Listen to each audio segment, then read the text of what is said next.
El sistema respiratorio humano está formado por un conjunto de órganos que permite recibir oxígeno del medio circundante y expulsar el dióxido de carbono hacia la atmósfera, lo que constituye el proceso respiratorio, cuya función especial del cuerpo es producir energía para el funcionamiento de la célula.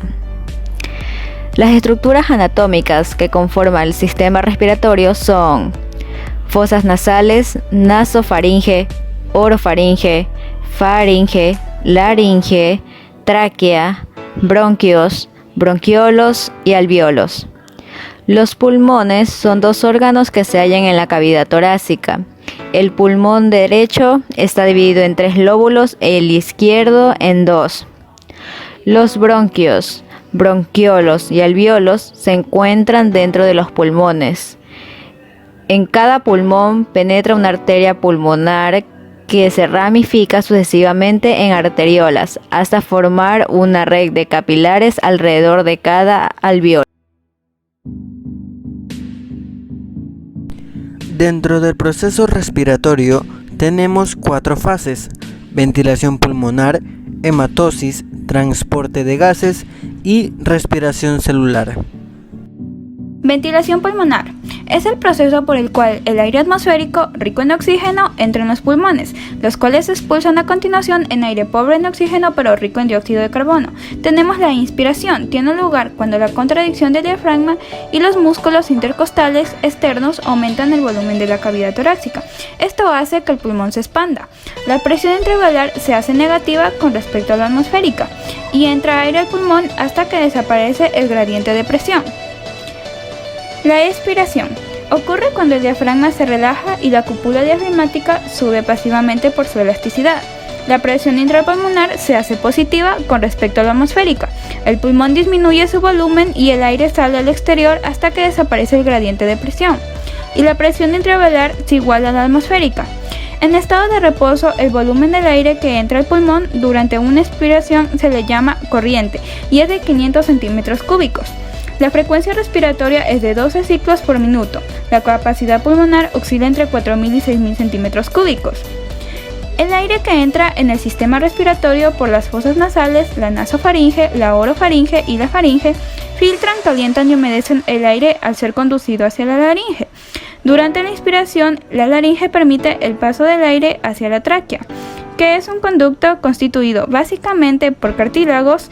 El extremo inferior de la tráquea se divide en 2 bronquios, y cada uno de estos conduce aire a un pulmón. Los bronquios primarios se ramifican en bronquios secundarios, terciarios y así sucesivamente, originando bronquios, y en los extremos se encuentran lo que son los alvéolos pulmonares. La hematosis. La hematosis es el intercambio de gases entre el aire que se halla en los alvéolos y la sangre, que circula por los capilares que los rodean, en el proceso que se realiza de la siguiente forma. El oxígeno que se inhala en la inspiración cruza por delgadísimas paredes de los alvéolos y los capilares llegan a la sangre y se une la hemoglobina de los glóbulos rojos, que harán llegar el oxígeno a todas las células del cuerpo. Al mismo tiempo, el dióxido de carbono contenido en la sangre pasa de esta a los alvéolos y de ahí expulsando hacia la atmosférica mediante la expiración. Transporte de gases. Esta fase del proceso de respiración consiste en el traslado de oxígeno desde los alvéolos pulmonares hasta las células y de dióxido de carbono desde las células hasta los alvéolos. Respiración celular. Tenemos la glucólisis. Gluco, que significa glucosa, y lisis, rompimiento. Este es un proceso catabólico. Aquí comienza la degradación de la glucosa en condiciones anaeróbicas, es decir, sin oxígeno. Primero, la molécula debe activarse con la energía aportada por las moléculas de ATP que la misma célula aporta. El ATP aporta la energía inicial para dar comienzo al proceso y luego la glucosa se convierte en una molécula de fructosa con 2 fosfatos de alta energía que fueron donados por los ATP iniciales. La fructosa se degrada en 2 moléculas de 3 carbonos a las cuales 2 iones de NAD provenientes de la célula le remueven 2 electrones de alta energía y un protón, originando así 2 moléculas de NAD, que son moléculas transportadoras de energía. Y en ese mismo momento la molécula de 3 carbonos adquiere un fosfato inorgánico de alta energía. Luego, cada molécula de 3 carbonos queda con 2 fosfatos para que luego lleguen por cada una de ellas 2 ADP y los remuevan y produzcan 4 moléculas de ATP. Como resultado, se originan 2 moléculas de piruvatos, que es lo que nos queda de la molécula original de glucosa al terminar la glucólisis. Y como ganancia 4 ATPs. 2 de estos son restablecidos a la célula porque se habían gastado en el proceso inicialmente. Y quedan 2 ATP de ganancia neta y 2 moléculas de NAD, que junto con los piruvatos en procesos posteriores de la respiración celular se les obtendrá más energía en forma de ATP. Y al terminar la glucólisis, los piruvatos pueden seguir de 2 vías, una completamente anaeróbica como la fermentación o simplemente continuar con los procesos respiratorios usuales.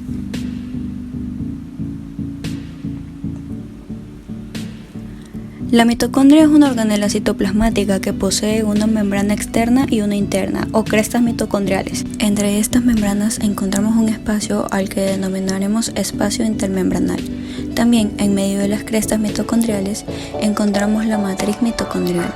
El piruvato es una molécula muy permeable a la membrana de la mitocondria. Una vez ahí, las 2 moléculas reaccionan cada una de ellas con una coenzima A y un ion de NAD, dando como resultado 2 moléculas de 2 carbonos llamadas grupos acetiles que se unen a la coenzima A, para formar así el acetilcoenzima A, y de esta formación se obtiene como ganancia 2 NAD y se liberan 2 dióxidos de carbono, quedando de la molécula de glucosa original que empezó la respiración celular 2 acetilcoenzima A.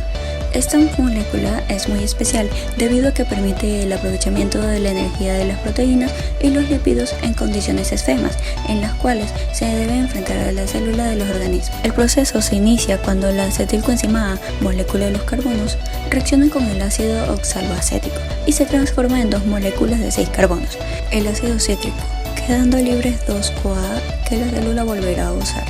Los ácidos cítricos a su vez reaccionan perdiendo cada uno 2 carbonos que serán liberados a la atmósfera. En el proceso también se da la formación de 4 NAD a partir de 4 iones NAD, ya que cada uno de ellos removieron 2 electrones de alta energía de la reacción. Al final de esta reacción se produce un ATP de ganancia por cada ácido cítrico que reaccione, y estos quedan transformados en 2 moléculas de 4 carbonos, el succinato. Estos succinatos sufren transformación a través de enzimas mitocondriales, convirtiéndose en 2 moléculas de fumarato, quedando formado como producto de esta reacción 2 moléculas de FAT, que es otra molécula transportadora de energía al igual que las NAD. A su vez, los 2 fumaratos se transforman en 2 malatos, originando la formación de 2 NAD, uno por cada fumarato, y esos últimos terminan transformándose en 2 oxalmacetatos que vuelven a iniciar la vida cíclica del ciclo de Krebs, generando la producción de 2 ATP de ganancia neta, 6 NAD y 2 FAT. Estos NAD y FAT producidos en el ciclo de Krebs se unirán a los otros producidos en las etapas anteriores de la respiración celular para producir el resto de la energía en forma de ATP. A continuación vamos a presentar una patología del sistema respiratorio, el neumotórax. El neumotórax. El trauma torácico penetrante puede ser inmediatamente amenazador para la vida y necesita una intervención médica urgente. Este es especialmente el caso en el que la herida se comunica con la cavidad torácica, que provoca un neumotórax abierto potencialmente que colapsa el pulmón afectado. Los pulmones son normalmente blandos y conformes y llenan la cavidad pleural sobre la inhalación.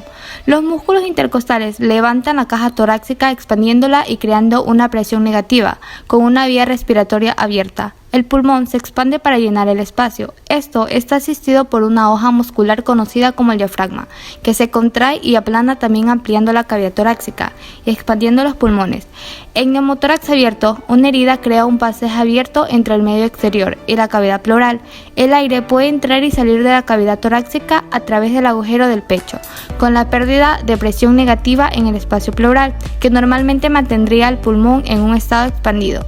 El pulmón en el lado afectado no se derrumbará. Con inspiración, la caja de costillas se expandirá y el diafragma se aplastará, pero la presión negativa puede ahora tirar aire hacia la cavidad torácica a través del agujero de la pared torácica. Según el tamaño de la herida, el pulmón afectado puede expandirse parcialmente o seguir colapsando completamente. El efecto del aire que se atraviesa por el agujero en el pecho ha conducido a sucesión de la herida torácica, y a través de este movimiento de aire puede no siempre ser obvio. El tratamiento del neumotórax abierto implica la aplicación de un sello en el pecho, que por medio de una válvula permitiría que la sangre y el aire sean expulsados durante la exhalación, lo que permita que sea verdad una presión negativa. En el proceso respiratorio normal, los pulmones se expanden y contraen dentro de la cavidad torácica. Los pulmones están encapsulados por dos capas de tejido, como si fuera un puño metido en un globo en el espacio de las capas denominado cavidad pleural. Está lubricado de manera que los pulmones pueden deslizarse cómodamente por la pared torácica. Cuando el aire penetra en este espacio se denomina neumotórax. El tipo de neumotórax denominado neumotórax traumático puede deberse a una lesión en el tórax. Una lesión penetrante en el tórax puede causar un pequeño desgarro en la superficie del pulmón, que permite el ingreso de aire en la cavidad pleural, donde queda atrapada la pequeña bolsa de aire y ejerce una presión excesiva en el pulmón y lo hace colapsar. El neumotórax espontáneo no es causado por ninguna lesión, sino que es la consecuencia de ciertas enfermedades pulmonares como el asma, el enfisema, la EPOC. Pueden formar pequeños sacos llenos de aire denominados flictenas. En los pulmones, cuando los flictenas se rompen, entra aire a la cavidad pleural. La presión de aire sin expulsar hace colapsar el pulmón. Sin embargo, el neumotórax espontáneo puede originarse en una persona no expuesta a factores de riesgo y enfermedades evidentes. Esta afección es más común en los fumadores y en los hombres de 20 a 40 años. Un neumotórax de tensión es una complicación grave que puede derivar de cualquier tipo de neumotórax. Si la bolsa de aire acumulado continúa creciendo debido a que el aire no puede expulsarse, el aumento de la presión de la cavidad pleural puede desplazar el corazón y los vasos sanguíneos al otro lado del tórax. Cuando se produce el desplazamiento, la presión arterial baja. Significa que es una afección que pone en riesgo la cavidad y requiere atención médica inmediata. Les agradecemos su atención, no olviden darle like si les gustó, suscribirse y compartir. Pronto estaremos con más videos.